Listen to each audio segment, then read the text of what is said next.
I love you customer, I love you phuchka খায়। বেডটিনতে তার জামাইরে অত ভালোবাসে না, ফুচকারে অত ভালোবাসে। সেই রেনতে ফুচকারে অত ভালোবাসে।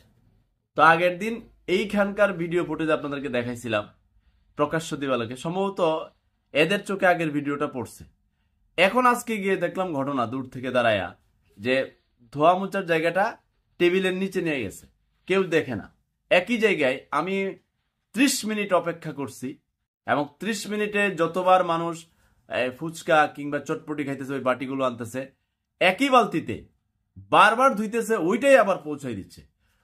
সাইডে পানির রাখার ড্রাম আছে, আমি ভাবলাম ঠিক আছে হয়তো কিছু সতর্ক হয়েছে, বালতির পানি একটু মনে পাল্টায়, কিন্তু না, বালতির পানি তারা পাল্টায় না। আপনার ভিডিও ফুটেজ তো দেখতেছেন, খুব খেয়াল করে দেখেন যে ওরা পাল্টাইতেছে না পাল্টাইতেছে না, না পাল্টায় না।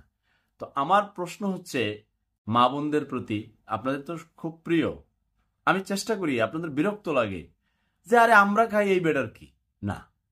আপনি সচেতন হইলে আমি এই বিক্রেতাদেরকে সচেতন করতে পারবো, তখন তারা চিন্তা করবে কিভাবে কাস্টমার কেন কমতেছে। কিংবা আপনি কাস্টমার হিসেবে এই ভিডিও ফুটেজ দেখে আপনি যখন খাইতে যাবেন, প্রয়োজনে এই ভিডিওটা তারা দেখাইবেন, এই আপনি ব্যবসা করেন এইভাবে, আমরা এসে খাই, আমাদের আত্মীয় স্বজন খায়, বন্ধু বান্ধব খায়, তা আপনারা এইভাবে নোংরা পরিস্থিতিতে একই জায়গায় ধুয়ে ধুয়ে আমাদেরকে এই ফুচকা কেন খাওয়াইতেছেন, এই চটপটি কেন খাওয়াইতেছেন, এই প্রশ্নগুলো যখন তুলবেন, এই বিক্রেতারা তখন এখান থেকে সরে আসতে পারে এই জায়গা থেকে, যে না মানুষ তো জানাজানি হয়ে গেছে। একটু নোংরার তো একটা লেভেল থাকে রে ভাই। এত নোংরা পরিস্থিতিতে আপনাদের ঘৃণা লাগে না, আপনাদের খারাপ লাগে না?